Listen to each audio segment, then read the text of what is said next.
I slammed my apartment door behind me and let out the deep sigh I'd been holding in for the past 18 hours. The Rodriguez case was finally closed.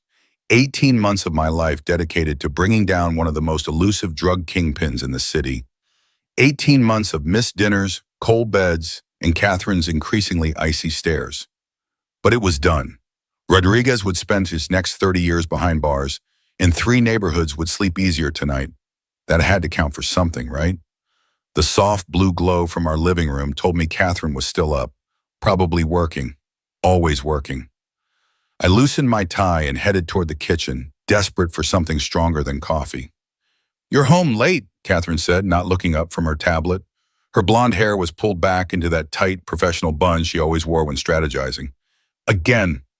"Just close the Rodriguez case," I said, pouring myself 2 fingers of Jameson. "It's over." She swiped at something on her screen. "Mayor Winslow issued a statement congratulating the department. Your name wasn't mentioned specifically."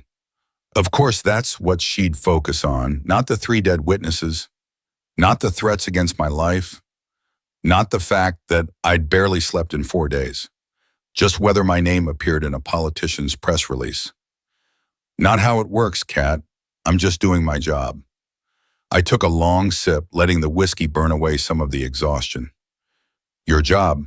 She finally looked up, those calculating green eyes assessing me like I was a polling number. "Right. Katherine Ferguson was a political animal through and through. We'd met 3 years ago when I was assigned to provide security for her boss at the time, Congressman Lewis. She was brilliant at what she did, reshaping public perception, spinning scandals into opportunities, always 10 steps ahead of everyone else. It was what had initially attracted me to her, that fierce intelligence, that unwavering confidence. But lately it felt like I was being assessed rather than loved. "Davis is up 7 points after yesterday's debate," she continued, returning to her tablet. "The latest poll shows him with a clear path to the mayor's office. I've already been approached about joining his administration once he wins." "That's great," I said, meaning it. Katherine was ambitious, and I respected that. Hell, I admired it.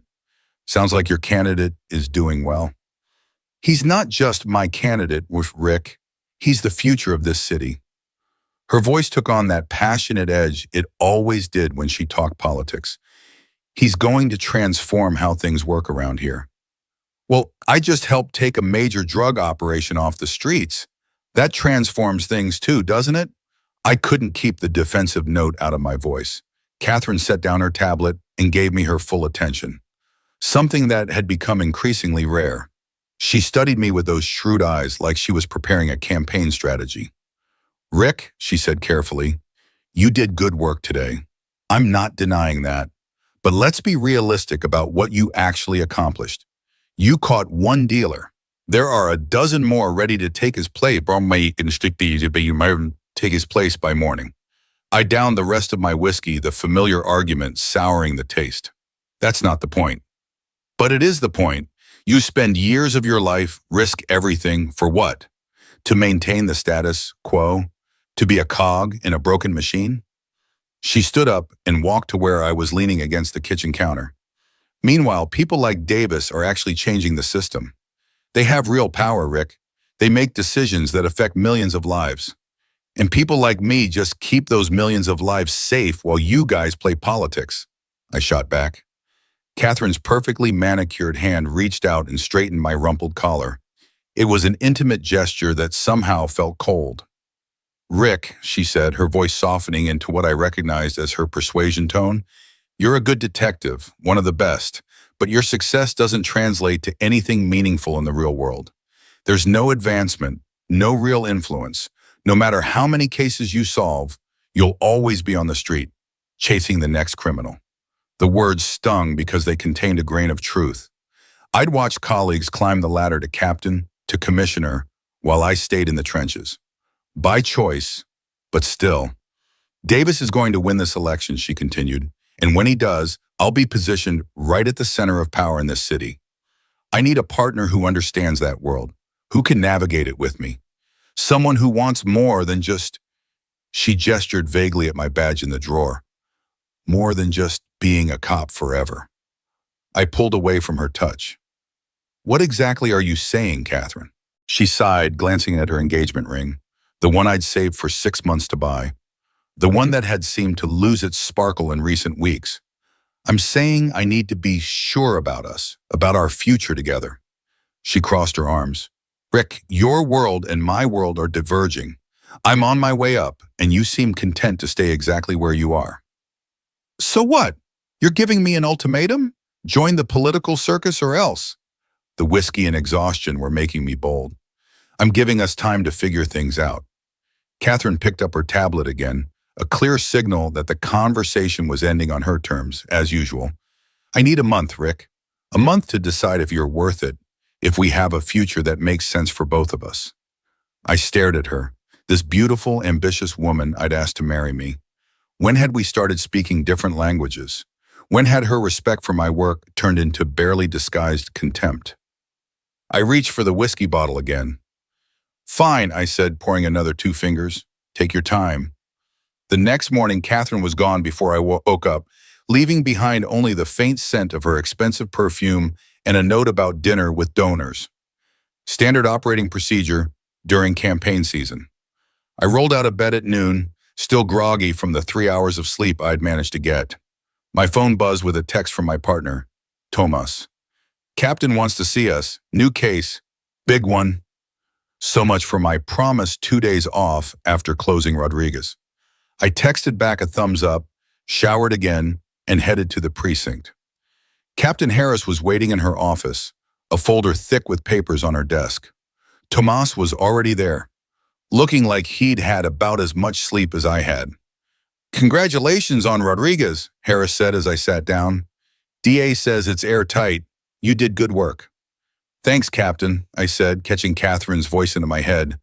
Your success doesn't translate to anything meaningful in the real world. Unfortunately, I need your eyes on something else now.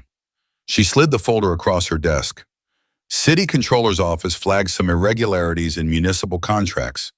Looks like someone's been steering city money to shell companies. Could be nothing. Could be something big. I flipped open the folder. Pages of financial statements, contract awards, shell company registrations. This isn't our usual territory, Captain. Isn't this something for financial crimes? Financial crimes is overwhelmed with that pension fund scandal. Besides, she gave me a knowing look, you've got good instincts for following money. You proved that with Rodriguez's laundering operation. I glanced at Tomas, who shrugged. Could be interesting, he said. Better than drug dealers for a change. Fine, I said, skimming the first few pages. Where do we start? City Hall, Harris said. Talk to the controller who flagged this. Name's Michael Torres. He'll fill you in on the details. As we left the captain's office, Tomas nudged me. Isn't your fiancée working on the Davis campaign? The guy running for mayor? Yeah, why? He pointed to a name in the file. Because some of these contracts seem to connect to his biggest donor, Westland Development. My stomach tightened. Let's not jump to conclusions. Could be nothing. Tomas gave me a sideways look. Sure, partner. Could be nothing. But we both knew better. In our line of work, coincidences rarely existed. Michael Torres was a nervous man with wire-rimmed glasses and a habit of checking over his shoulder. He met us in a coffee shop 2 blocks from City Hall rather than his office. I don't want to be seen talking to detectives, he explained, fidgeting with his cup. People talk. Mr. Torres, I began, we understand you found some irregularities in city contracts. He nodded rapidly. It started with a renovation project for the East Side Community Center. The bid went to a company called Sierra Construction. Bid was nearly double the next closest competitor, but they got it anyway. That raised a red flag. So you look deeper, Tomas prompted. Sierra doesn't exist. Not really. It's a shell company. Same with about 6 others that have received city contracts in the last year. All leading back to the same holding company, which is owned by Westland Development, I finished for him. Torres looked surprised. You already know? It was in the file, Tomas said. What's the total amount we're talking about? About 12 million in city funds spread across different departments so it wouldn't draw attention. Torres took a nervous sip of his coffee. The thing is, these contracts were pushed through by Commissioner Wallace. I exchanged glances with Tomas. Building Commissioner Wallace? Torres nodded. He's Mayor Winslow's appointee. But word around City Hall is that he's already promised a job in Davis's administration if Davis wins next month. Over the next week, Tomas and I dug into the shell companies. Each one existed only on paper, with no employees, no offices, and mysteriously vague descriptions of the work they'd supposedly completed for the city. All payments went to accounts that were quickly drained, the money moving through a series of transfers that became increasingly difficult to track. But we were good at our jobs. We followed the money to an account in the Cayman Islands, registered to Westland Development, whose CEO, Andrew Westland, was Davis's biggest campaign contributor. What we couldn't find was a direct link to Davis himself. Everything stopped at Westland and Commissioner Wallace. It was suspicious, but not conclusive. I hadn't seen much of Katherine that week, which was probably for the best. She was busy with campaign events, and I was busy investigating her candidate's biggest donor. When we did cross paths at home, we were like polite strangers sharing an Airbnb. "How's the campaign going?" I asked one night as we ate takeout on opposite ends of the couch. "Davis is up 10 points. The debate last week sealed it." She didn't look up from her phone. "His infrastructure plan is resonating with voters. People want change." I pushed my food around with my fork. "And what about this infrastructure plan? Any specific projects he's focused on?" Katherine glanced up, her eyes narrowing slightly. "Why do you ask?" I shrugged, trying to keep my voice casual. "Just curious about what my future brother-in-law is planning for the city." It was a cheap shot. Katherine hated when I referred to Davis as family. "He's not your brother-in-law, Rick." She set down her phone. "But if you must know, he's prioritizing community development in underserved neighborhoods, starting with the East Side, like the East Side Community Center, where this whole trail began."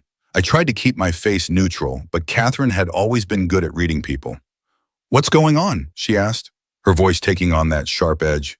"You're working a case, aren't you?" "You know I can't discuss ongoing investigations." She laughed, but there was no humor in it. "Since when do we keep secrets from each other?" I thought about all the campaign meetings she'd never discussed with me, all the political strategies she kept to herself. "We've always had professional boundaries, Kat. That's nothing new." She studied me for a long moment.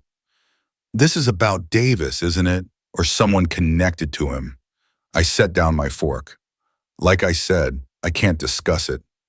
Katherine's face hardened. "Be careful, Rick. You're playing in a world you don't understand." "I understand evidence, Katherine. I understand following the facts wherever they lead." "Facts," she laughed again. "In politics, facts are whatever the public believes, and right now the public believes in James Davis. Then they deserve to know the truth about who he really is." Katherine stood up, taking her barely touched food to the kitchen. "Our month isn't up yet, but you're making my decision easier by the day." The words hung in the air between us as she disappeared into the bedroom, the door closing with a decisive click. 2 days later, we got our break. A junior employee at the building commission came forward, offering to testify that Commissioner Wallace had personally instructed him to fast-track approvals for Sierra Construction and the other shell companies, despite obvious red flags in their paperwork. Wallace told me it came from higher up. The employee, Ben Franklin, yes, his parents had a sense of humor, told us in an interview room at the station, said it was politically important and to keep it quiet. "Did he specify who higher up was?" Thomas asked. Franklin shook his head. "No, but a few days later, I saw him meeting with Andrew Westland and James Davis at Luciano's restaurant. They were celebrating something. Wallace seemed really happy, kept saying, 'We're all going to the top together.'" I felt a chill run down my spine. "Are you sure Davis was there?" "Positive. I asked for a selfie with him, told him I was a supporter." Franklin pulled out his phone and showed us a picture of himself with Davis, Wallace, and Westland in the background of the shot, all smiles and raised glasses. The timestamp was 2 days after the East Side Community Center contract had been awarded. "Mr. Franklin," I said carefully, "would you be willing to testify to this under oath?" He hesitated. "I could lose my job." "You could also be implicated in fraud if you don't come forward," Tomas pointed out. Franklin sighed. "Yeah, I'll testify, but I want protection." We'll arrange it, I promised, already thinking about how to handle this next step. We had enough now to bring in Wallace for questioning, maybe even Westland. But Davis was still insulated by plausible deniability. And then there was Katherine, my fiancée, who was probably neck-deep in Davis's campaign strategy, possibly even aware of what was happening. I didn't want to believe she would knowingly participate in corruption, but Katherine had always been pragmatic about politics. Everyone has skeletons, she told me once. The trick is to keep them dancing instead of letting them fall out of the closet. As Franklin left with a uniformed officer to give his formal statement, Captain Harris called us into her office. "You've stirred up a hornet's nest," she said without preamble. "I got a call from the mayor's office asking about your investigation." "How did they even know?" Tomas demanded. Harris gave him a look. "This is City Hall we're talking about. Walls have ears." She turned to me. "Ferguson, I need to ask you something, and I need an honest answer. Can you be objective about this case, given your personal connection?" "My personal connection?" "Don't play dumb. Your fiancé works for Davis's campaign. Everyone knows that." I straightened my shoulders. "Captain, I follow the evidence. If it clears Davis, great. If it implicates him, that's where we go. My personal life has nothing to do with it." She studied me for a long moment. "I'm trusting you on this, Ferguson. Don't make me regret it." She turned to include Thomas. "Bring in Wallace for questioning. See if he'll flip on Westland." "And Davis?" Thomas asked. "One step at a time. We need solid evidence before going after a mayoral candidate 3 weeks before an election. The political fallout would be nuclear." As we left her office, Tomas gave me a sympathetic look. "You okay, partner?" "I'm fine," I lied. "Let's go ruin Commissioner Wallace's day." Wallace was a bureaucrat through and through. Soft hands, expensive suit, and the look of a man who'd never faced consequences for his actions. Until now. He maintained his innocence for the first hour of questioning, insisting that all contracts had been awarded according to proper procedures.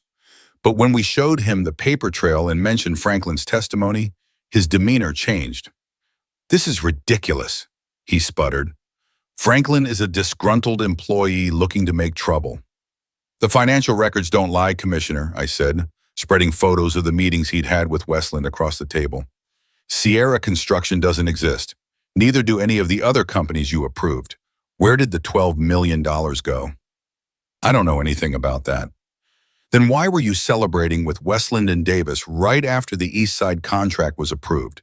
Thomas asked, sliding the selfie Franklin had shown us across the table. Wallace's face went pale. "That was just a campaign dinner.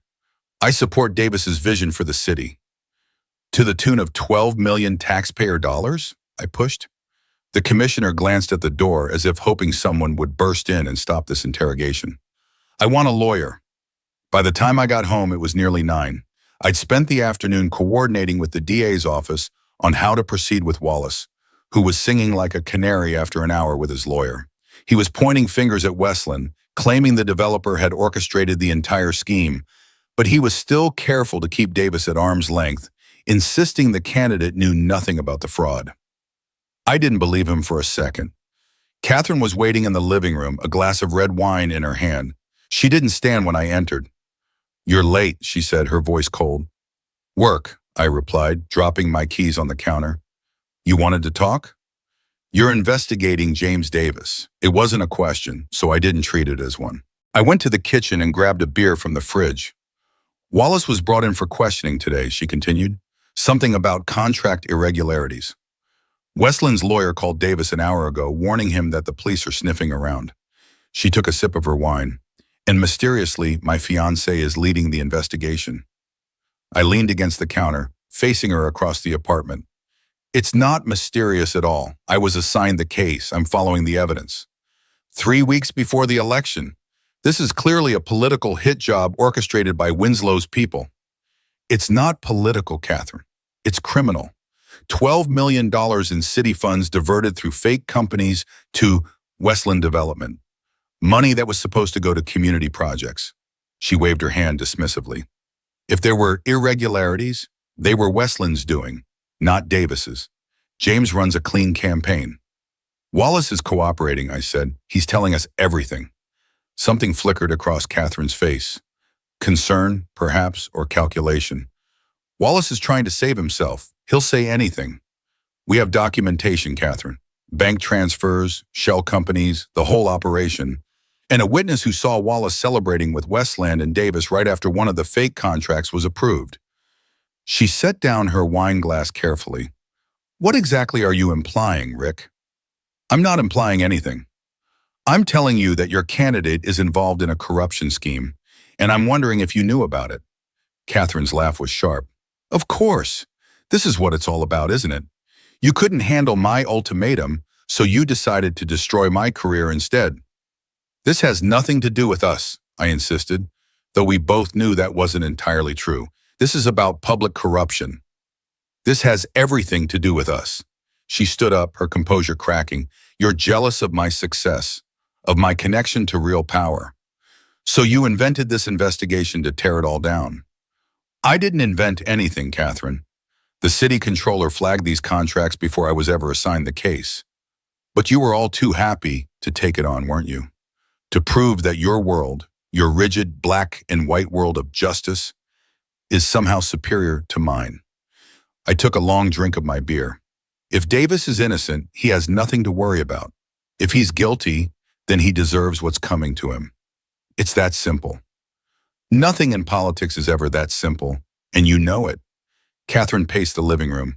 Do you have any idea what you've done? The Davis campaign is about to transform this city. We're weeks away from the election, and you're threatening to derail everything because of some technical financial irregularities? Stealing $12 million isn't a technical irregularity, Catherine. It's a felony. She stopped pacing and looked at me, really looked at me for the first time in weeks. Recuse yourself from the case. What? Recuse yourself. Tell your captain you have a conflict of interest. Let someone else handle it. I stared at her in disbelief. You can't be serious. I've never been more serious. If you care about me at all, you'll step away from this investigation. And if you respected me at all, you wouldn't ask me to compromise my integrity. Catherine's face hardened. Your integrity. She spat the word like it tasted bad. Your precious moral high ground that keeps you stuck in the same place year after year, while people like Davis and me actually make things happen. Make things happen by stealing from the communities you claim to want to help? That's not making change, Catherine. That's exploiting the system for your own gain. You have no idea what it takes to create real change in this city, she shouted. Sometimes you have to make compromises, work within the system. Break the law, I cut in, to accomplish something meaningful, she finished, ignoring my interruption. Davis may have cut some corners with Westland, but the end result would have been transformative policy for this city. I set my beer down hard enough that it foamed over the top. So you did know. You knew about the fraud.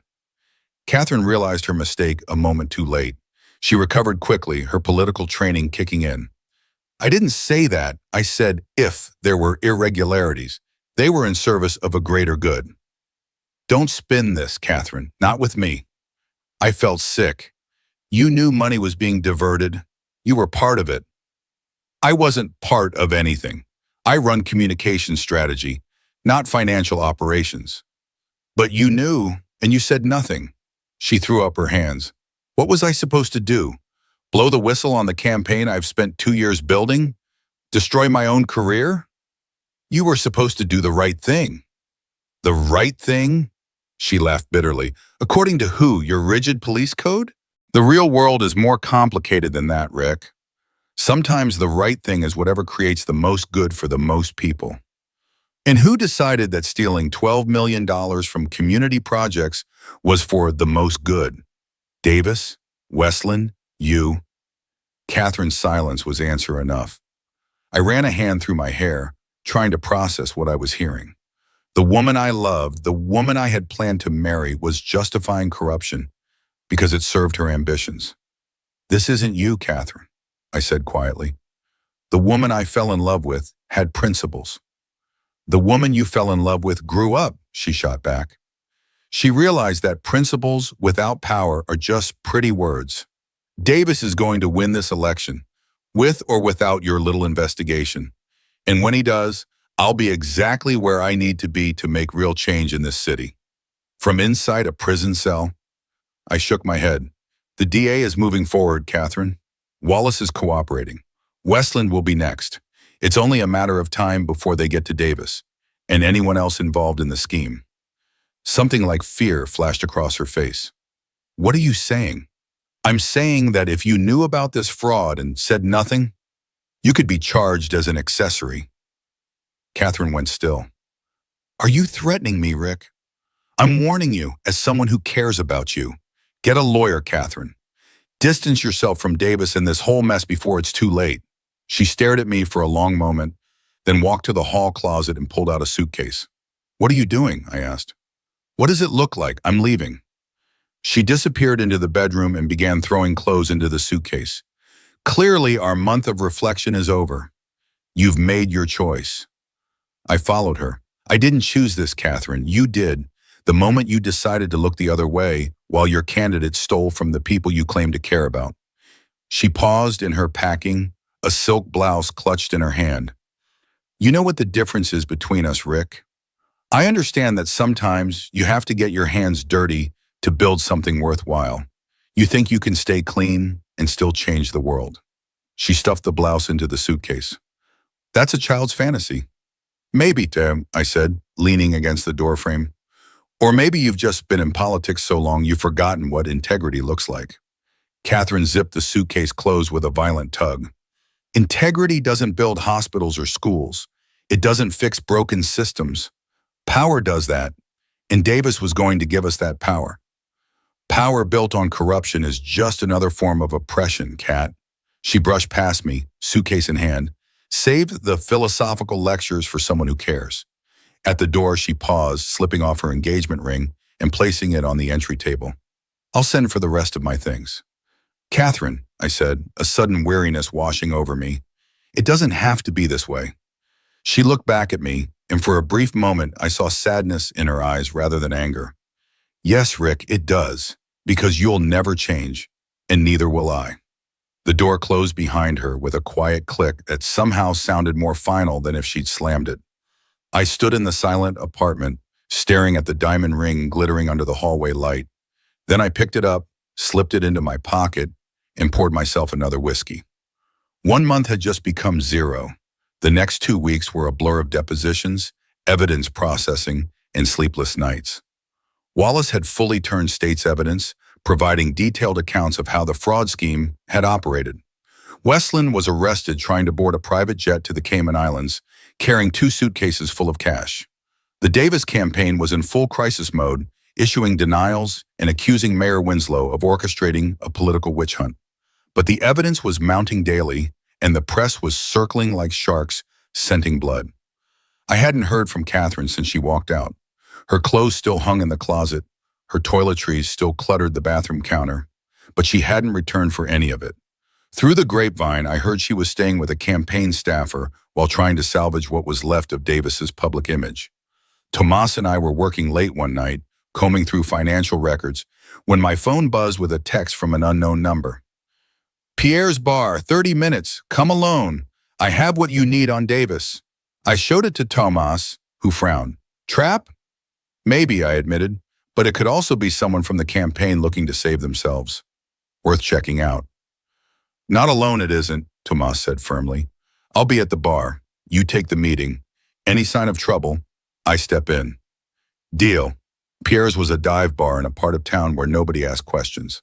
The kind of place where deals went down and secrets were traded over watered-down drinks. I arrived 5 minutes early, watched Tomas slip in and take a seat at the far end of the bar, then found an empty booth in the back. I didn't have to wait long. A man in a hoodie slid into the seat across from me, keeping his face hidden from the dim bar lights. Detective Ferguson? He asked, his voice barely above a whisper. That's me. And you are? He ignored the question. I worked it for the Davis campaign, server maintenance, security, that kind of thing. And he glanced around nervously, then slid a USB drive across the table. 2 months ago, I was setting up a new server when I found these files. Deleted them like I was told, but He tapped the drive. I keep backups of everything. It's all there, emails between Davis, Westland, and Wallace detailing the whole scheme, how they'd funnel the money, which projects to target, everything. I stared at the drive without touching it. Why are you giving me this? The man's laugh was hollow. Because I was stupid enough to think I was working for someone who was going to change things. Turns out he's just another crook. Does Katherine Ferguson know about these emails? The question slipped out before I could stop it. The IT guy hesitated. Ferguson? The communications director? He nodded slowly. Yeah, she was on some of the threads. Not all of them, but enough, she knew. My heart sank, even though I'd already suspected as much. Why come forward now? Because the feds are sniffing around, and I don't want to go down with the ship. He stood up. I was never here. You never met me. That drive just appeared. Wait, I said, finally picking up the USB. We can protect you, get you immunity in exchange for testimony. He shook his head. I've got a flight to catch. Good luck, detective. As he disappeared into the night, Tomas slid into the booth opposite me. What was that all about? I held up the USB drive. The smoking gun. The emails were everything the IT guy had promised and more. Detailed discussions between Davis, Westland, and Wallace about which city contracts to target, how to disguise the money transfers, and how to ensure no one asked too many questions. Katherine was copied on several of the most damning exchanges, sometimes adding suggestions on how to spin the projects to the public. The DA was ecstatic. With this evidence, they could build a rock-solid case against not just Wallace and Westland, but Davis himself. Arrest warrants were being prepared, and the plan was to move before the weekend. I went home Thursday night feeling hollow. Justice would be served, but at what personal cost? I'd lost the woman I thought I would spend my life with, discovered she wasn't who I believed her to be, and now I was instrumental in what would likely end her career, if not her freedom. I was nursing a whiskey and contemplating these grim thoughts when my doorbell rang.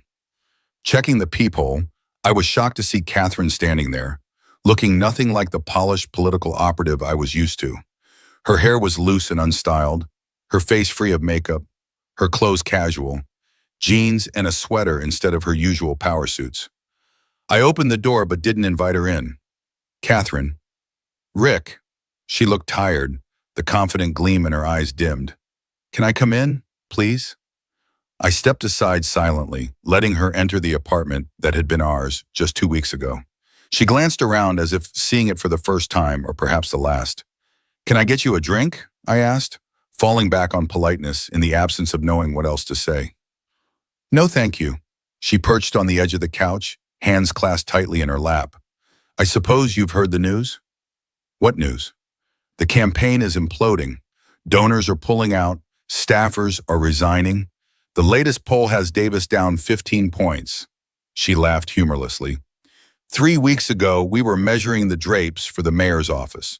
Now we're looking for criminal defense attorneys. I sat in the armchair across from her, keeping my distance. Why are you here, Katherine? She looked up, her eyes meeting mine directly. I knew you were investigating a Davis.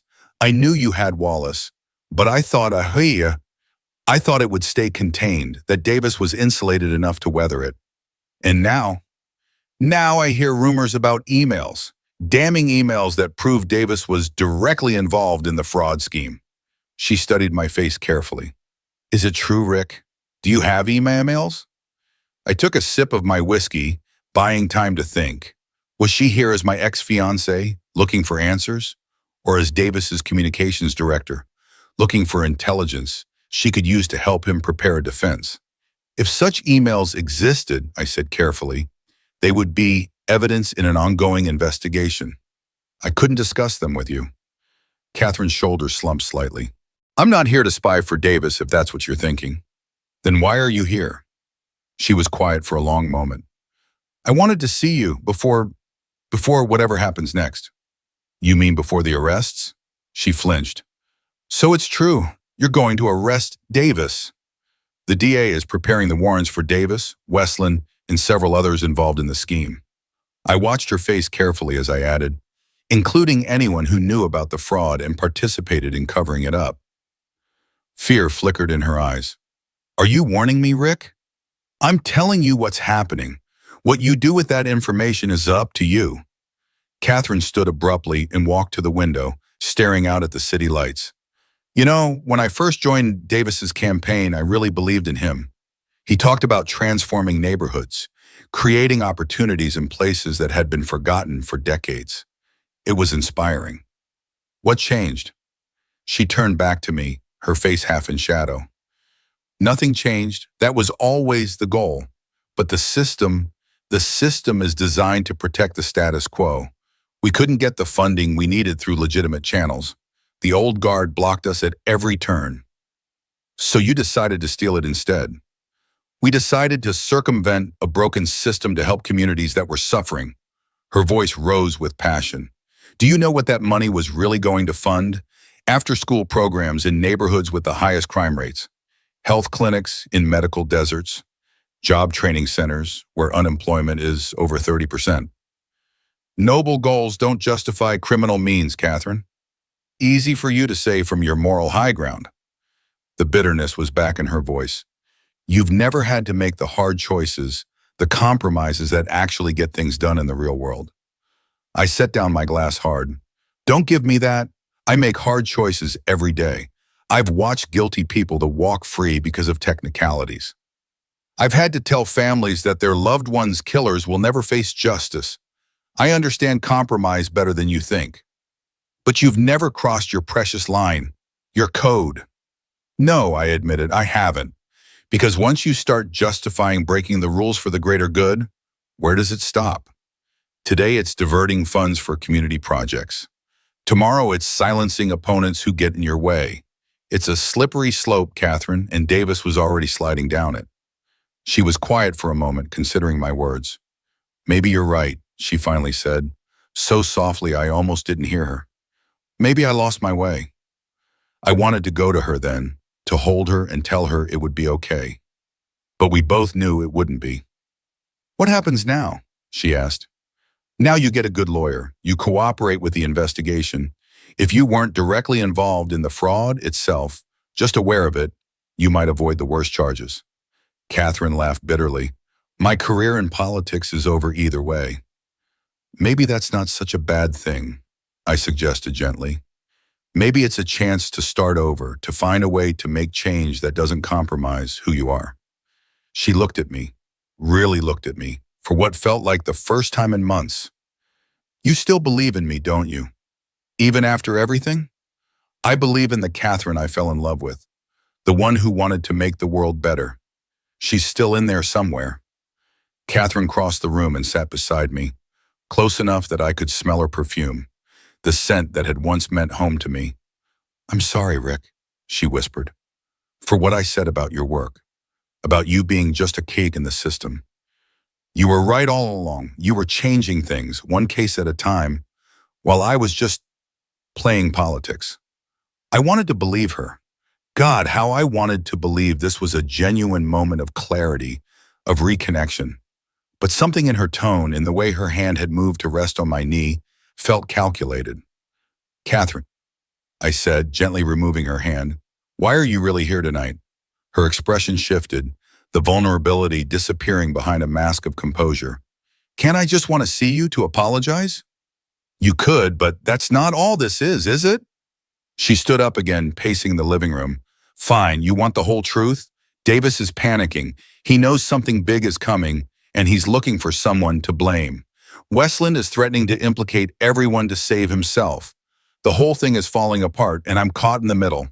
And I need to know what you have, who's being targeted, what the timeline is. She stopped pacing and faced me directly. I need to protect myself, Rick. At least now we were being honest with each other. I can't give you that information. Katherine, you know that. Not even for me, for what we had? Especially not for that. I stood up to face her. If you want protection, there's only one legitimate way to get it. Come in tomorrow morning with a lawyer and offer to cooperate. Tell the DA everything you know. Turn state's evidence against Davis? She shook her head. He'd destroy me. Not if he's behind bars, which is where he's headed. Katherine studied me for a long moment, calculation replacing the earlier vulnerability in her eyes. You've changed, Rick. You used to be more flexible. No, I haven't changed. You just never really saw me. She picked up her purse from where she'd dropped it on the couch. I should go. Katherine, I said as she headed for the door, think about what I said. Come in tomorrow. It's your best option. She paused with her hand on the doorknob, not looking back. Goodbye, Rick. After she left, I called Captain Harris, then the DA. Katherine's visit had confirmed my suspicions. Davis knew we were closing in. We couldn't wait until the weekend to make arrests. We had to move now. The next morning, warrants in hand, Tomas and I joined a team of officers heading to Davis campaign headquarters. The plan was simple: arrest Davis, Wallace, who was out on bail, and anyone else named in the warrants, including Katherine if she was there. The campaign office was in chaos when we arrived, staffers rushing about, shredders working overtime, people hurriedly clearing their desks. They knew the ship was sinking. Davis was holed up in his private office, surrounded by lawyers when we entered. His face, so confident and charming on campaign posters, crumpled when he saw the warrant.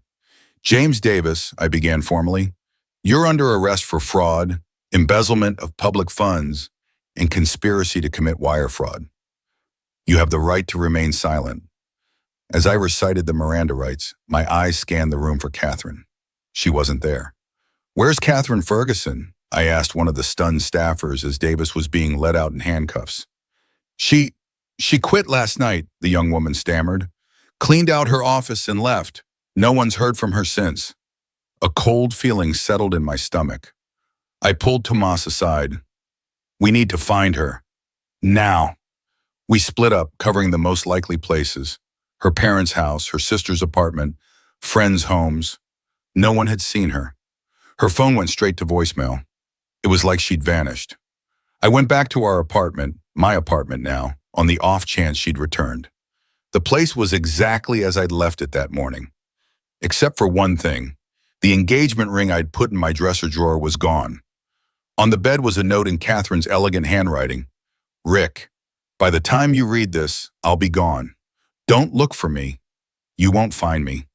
I've had contingency plans in place for months. Some of us think ahead. You were right about one thing. I did lose my way. But you were wrong about something too. Politics wasn't to blame. I was. I chose power over principles, ambition over integrity. I chose wrong. I won't say I'm sorry for believing in Davis's vision. I still think this city needs the changes he promised. But I am sorry for how we tried to make it happen. And I'm sorry for what I said about your work. You were making a difference all along. I was just too blind to see it. Maybe someday I'll find a way to make change that doesn't require compromising everything I once believed in. Until then, it's better that I disappear for a while. Better for everyone, especially you. Take care of yourself, detective. The world needs more men like you, even if I couldn't appreciate that when I had one. K.P.S. I took the ring as a reminder of what I lost when I stopped listening to my conscience.